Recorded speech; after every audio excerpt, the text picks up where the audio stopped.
It is apparent that Jack the Ripper was operating on a symbolic platform, a sinister platform.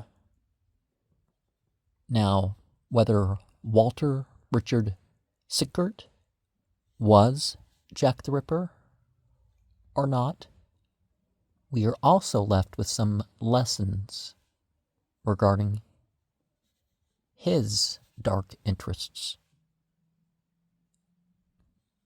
The haunted sense that he went about with,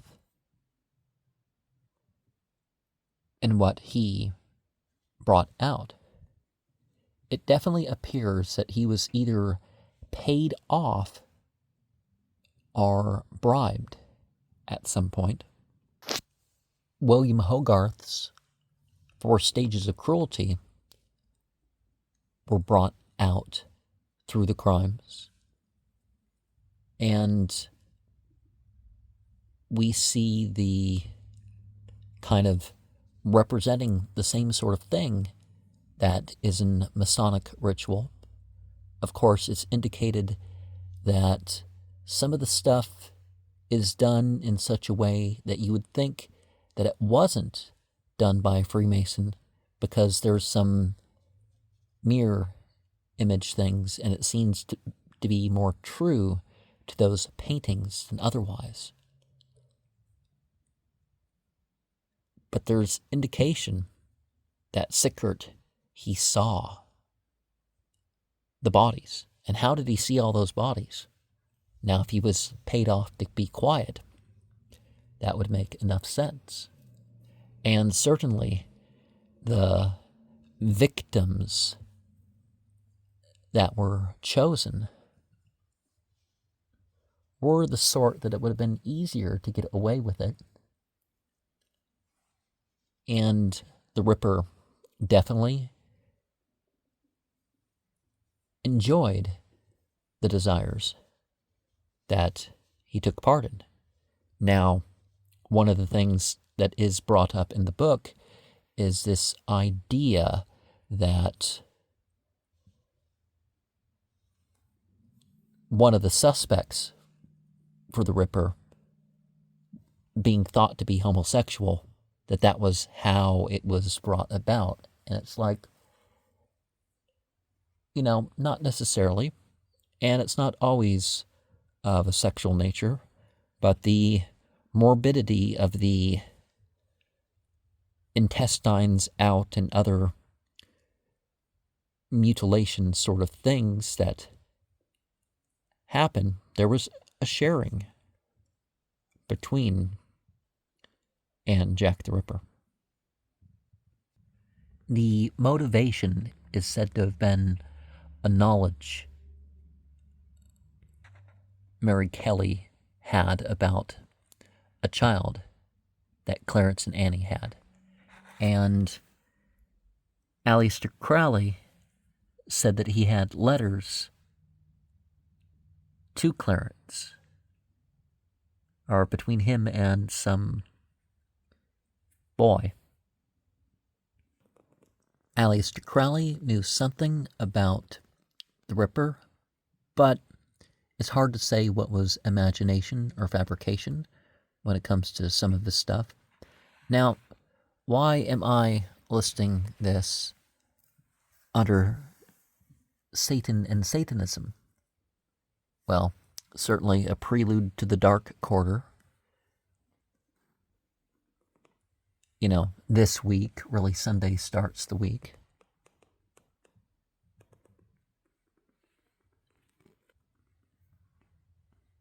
There is what's called the fetish link in terms of such items.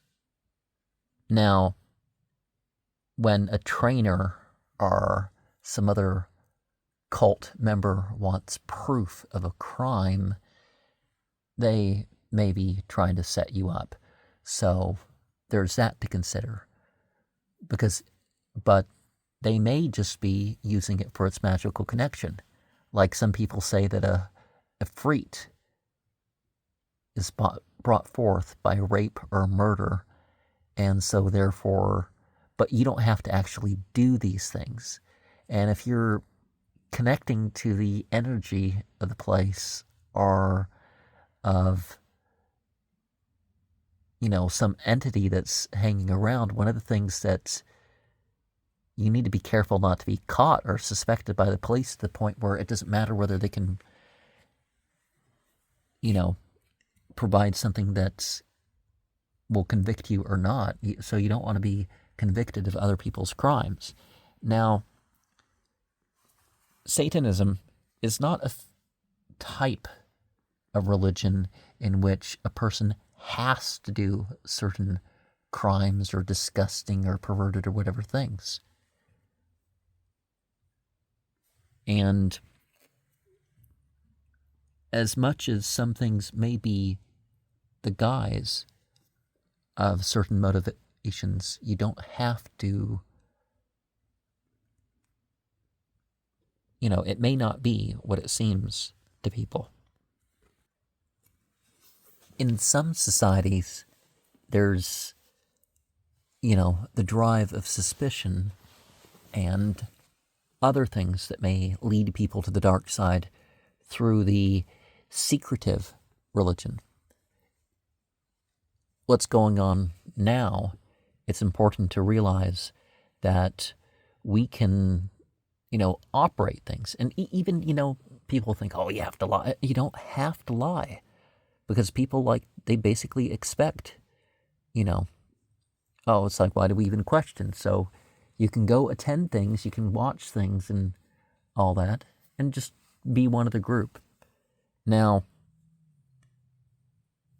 marriages work best open, but there are people with their secret marriages. Now, certain rights, you can't always violate the terms of service on public platforms to engage in certain things. Some actions are done to teach a lesson. And if some of the symbolism and encoding, word-wise and otherwise, didn't take place, then some of those lessons wouldn't be learned. And sometimes there's a distraction from certain parties.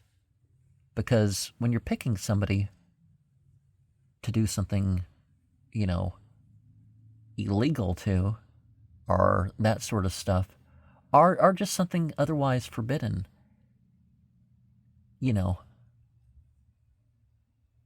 it helps to direct things in more effective directions.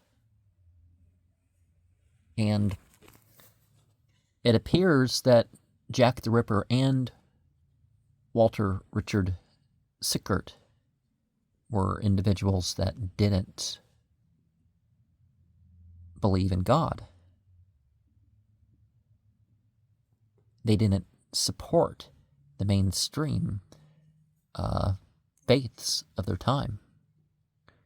And this not supporting mainstream got rather sinister and sort of blasphemous at times. And maybe it wasn't blasphemy to them, right? This is what they believed. It wasn't about making fun of some other group.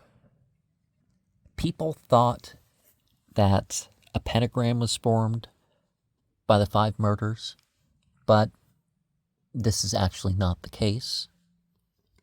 And with all symbols, a pentagram and other things, it's just not really sinister unless, you intend it that way.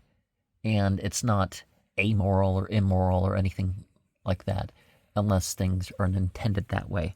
There's a lot of symbols that the ADL, curse be upon them, and the Southern Poverty Law Center, and other such hate groups, twist away from what they actually are, or at least limit them, and they seek out the, if somebody at some point had it in that context, and therefore that's the only way you can think about it, and it's like, it doesn't work that way. The Ripper seem to be enacting different myths or a different sense of some Greek and Egyptian myths were seeming to come through. And certain patterns, you could say, seem to appear. I myself have felt the urge to make symbols when accidentally cutting or pricking myself.